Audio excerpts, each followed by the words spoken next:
Hello, and welcome to the next episode of my D&D class ideas, or whatever it is, at this point.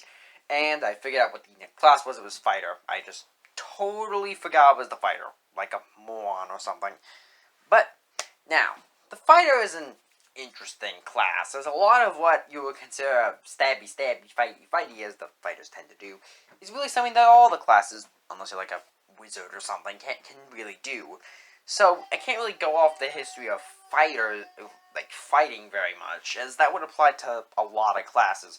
So instead, since fighters represent a kind of all-around hero, I'm going to go in over to the planet you have a hero, or what you consider a hero for inspiration for your fighters. And this one's going to have a lot of different points in it, so suit up. This is going to be a bit of a thing. And as I tend to do, we're starting in the Stone Age. Go figure. Honestly, let's think here. The fighter, the first of Stone Age heroes would likely be close in nature to barbarians, so, see barbarian video for more details.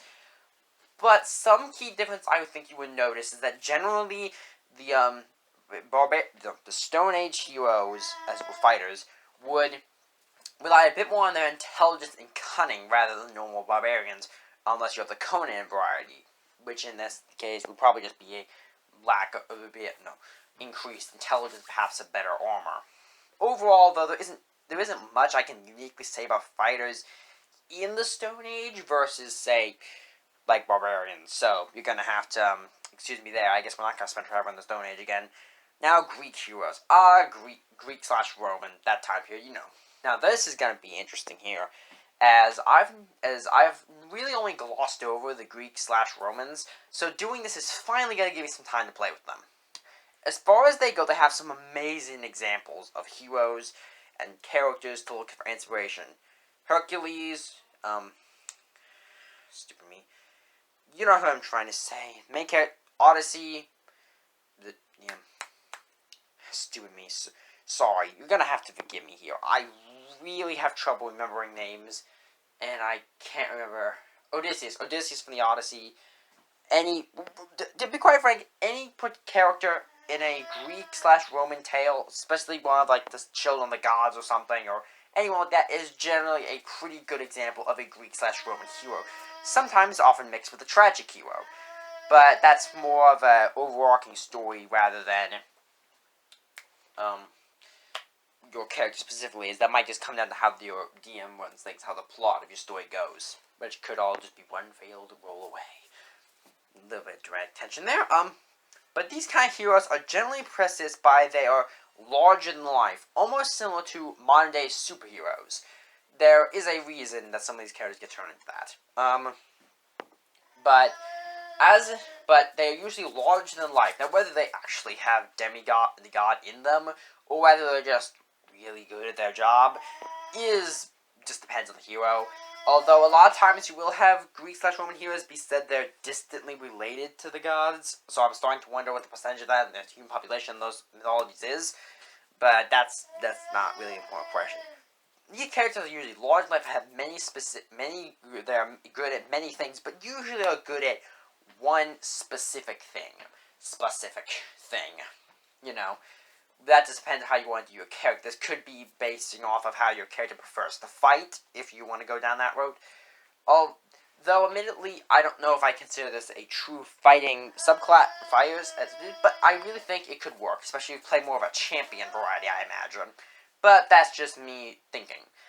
However, something you have to remember, if you're really going to get the Greek/Roman flavor, which I'm just going to refer to Greek for now, is you're going to have to give them the Achilles heel. They have to have a weakness. Now, this could be either mechanical, as they have like a low constitution or low something. I would interpret this mechanically wise as having one of the 6 primary stats that they're really low at. What this would be, I'd either drop strength, intelligence, or wisdom would be really good examples, especially wisdom, as that's usually a flaw a lot of these characters can have, but you want to have one flaw, now that's a mechanical example, because, you have a mechanical flaw. You aren't as smart as everyone else, or as strong, or as fast or something, so you have to rely on your other skills, and especially if you're using stuff by point buy, this can really help you get that feel down, because, okay, so I have an 8 in wisdom. That's not good, but I also have a few extra points to throw around to make the other stats look better, to help really emphasize that. Or it could be just or if you're playing a campaign that has some very specific skills that are extremely useful, like let's say you're playing a pirate campaign and being able to do acrobatics is extremely useful. Maybe you can't do that. Some Achilles heel that in general you probably won't truly get over. Now, of course, this can be also personality-based, like having an actual flaw in the character's personality rather than mechanically. Although, for D&D's sake and prevent characters from just playing it up, I would probably give it some kind of mechanical thing. This is just me, though. I'm totally just playing around with this. But overall, I really do think you can do a lot of something interesting here, especially if you're doing a Greek/Roman-themed campaign. I'd really interesting looking it up because our modern concept here truly starts in Greek. But now we're going to the Dark Ages. And to be honest here, I don't know entirely what to say, but for a Dark Age hero, I think, especially since D&D is based on medieval fantasy and such and all that jazz, realistically, there isn't too much to pull that you didn't think. I won't go into knights too much, as that kind of bores on paladin territory, and I love the paladins, so I don't want to soften them up in any degree, especially because they have their own problems for this video series. But as far as this, I think I would go with a more peasant hero idea, which is actually something in one of the backgrounds of the folk hero. So I can actually do some with this. Now, a peasant hero, as I'd call him. Now, since a lot in actual medieval society was based somewhat on class and what tier and such of life, nobility or whatnot, you were born into, naturally the peasants didn't always have the best way to work up. Of course, this totally depends on the society you find yourself in. It could totally vary. Of course, I'm just going over the standard medieval Europe standard idea. Think France would be a good example here. These characters would generally start of low births, usually farmers, but sometimes you get stuff like blacksmiths if you want to play with it. And then, through circumstances beyond their control, they are thrust into becoming a hero. These are also kind of similar to Greek heroes in a way, though usually they lack the one key flaw. I mean, they might not be good at something, but that's more like, oh, I can't punch very well, kind of thing. It's usually not, my fists fail me. But, do what you want with that. There isn't really too much, because a lot more unique elements about medieval heroes is really starting to bore on paladin territory. This is starting to happen. But overall, that's a good place to look, especially if you want to take examples. You could also have a character kind of like Joan of the Arc, but once again, that's bordering into paladin territory, so we're going to have to push that over till the paladin, which will be 2 videos away, I think. Now, to the New World section. This is we're generally referring to the days of colonization of the New World, aka kind of South America. Now, for fighters, this kind of goes into a different segment, as it really kind of depends of who you view as the heroes of the story. Now, I don't necessarily mean this in a real-world perspective, as it's just kind of muddy. It kind of depends. I mean, short-term one, but then long-term the other. It's kind of confusing, and it just really depends. But there are plenty of worlds of, adventurers trying to seek out treasure and, of ancient Aztec temples, and occasionally messing with the natives. You have trying to set up a found in a strange new world, or you can play the noble savage who is trying to defend his land from the strange invaders with strange weapons. It actually would be kind of interesting to play a campaign where there was a entire nation of people who didn't have any kind of magic at all, and then were invaded by people who had magic. That'd be kind of interesting. I can't really give you much advice here, as, once again, we kind of start. There isn't much advice, but just kind of think about the idea if your campaign allows that. Into the dark, and later on, we get some more interesting idea. We get kind of the similar idea, like, when we start going to Europe and the pulp fiction kind of stuff. Adventures into unknown lands, mysterious islands out of time, that kind of thing. I can't really say much more different here, because though they usually are a lot more idealistic, like, I work to spread the glories of insert something. Because that could definitely be a thing, but that kind of starts breaking into paladin territory again. Though usually with a less religious connotation, but that's not entirely gone. However, like the previous video, you can look at old pulp fiction, adventurous, early science fiction stories to really get an example of what this would be like. So I can't really give you too many, although once again, just think you can just think about the kind of characters and heroes you'd see at that time, and that's what you could do. Now we get to the World Wars, World War I and World War II. this is where, in my opinion, this is why you may think to have a hero, but there really is some interesting ideas. World War I was a very dark war. I mean, both these were war, but the trench warfare was nasty. There was no really any glory in it. I mean, except for maybe the glory of trying to fight for what's right, but there isn't really glory in the way we normally associate with it. Nothing was glorious there. It was a lot of death and plagues. No, nothing really cool going on there. However, you could totally play the idea of a not normal man being drafted into a bigger conflict, brought into a situation he is truly not prepared in, and where everything sucks.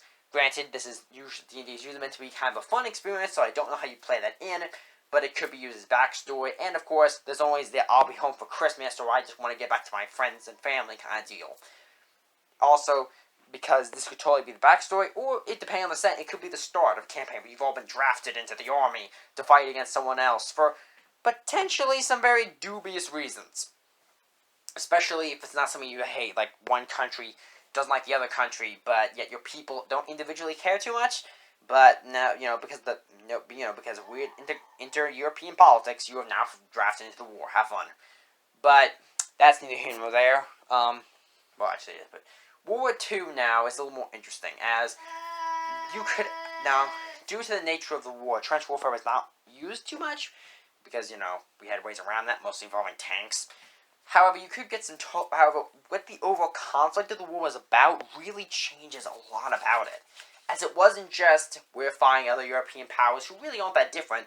See the Christmas truce to really get an idea, but of how little they truly cared in many cases. But in World War II, it was a lot different. It wasn't just we're fighting our neighbors because we were told to. It's like we are the British. We cannot let the evils of fascism take over Europe. We must protect us at all costs.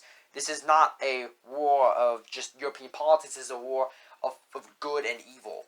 Realistically, I tell you, if we did not know that World War II was a real event, I could bet you that if you told someone who didn't know anything about World War II and had any context of history and told them a lot of stuff happened in World War II, they would almost believe this had to have been fiction, because a lot of it almost sounds like it.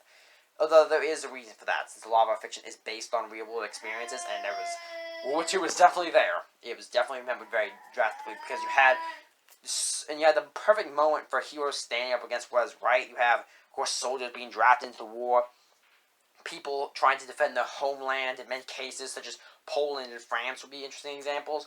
And then you have people who belong to these not-so-nice places, like in Germany, Italy, and Japan, especially Germany in many cases, fighting against their own government, just trying to do it because they know in their hearts it's right. Then you have characters who were working with the bad guys, but then kind of realize that they were the bad guys and try to turn in the final moments, usually in a heroic bit of self-sacrifice in most stories. But there's a lot you can do there, and I also think you can explore more. Now for modern day heroes, or fighters, I keep calling them fighter heroes for some reason. As far as that goes, this isn't really much. There's as much I can say about fighters in the modern day, at least uniquely. However, given the fact that a lot of people, or at least some people, do practice stuff like they're all like sword people who actually do know sword play and stuff like that on YouTube and such, that you could definitely say that there are definitely people who would know and are waiting. And of course, you always have situations where you're just living a normal, peaceful life, and then surprise, weird stuff happened, and you gotta go fight. There's totally an example of things that can happen, and it tells me some weird stuff has happened in similar veins. Revenge quests and all that jazz. As for the future, honestly, as far as the future goes, you kind of get remixes of the same thing. However, you do get the unique idea of exploring new worlds and such, which could become a very fighting adventure. And if we look at things like Dune, where they have technology to prevent essentially people from sniping everybody from range, you get a lot of situations where you have, like sword-to-sword play, like you would have in the old days, and those kind of things. But once again, there's a lot you can do there. But as an overview, the fighter is very entangled with the idea of heroism and not necessarily having a lot of gimmicks, but always willing to fight and stand the line. And honestly, that's a very good concept for a hero. And I like this video a lot. But anyway, that's it for this time. Next time we'll be doing the monk, because it's time to go to Asia. See you then.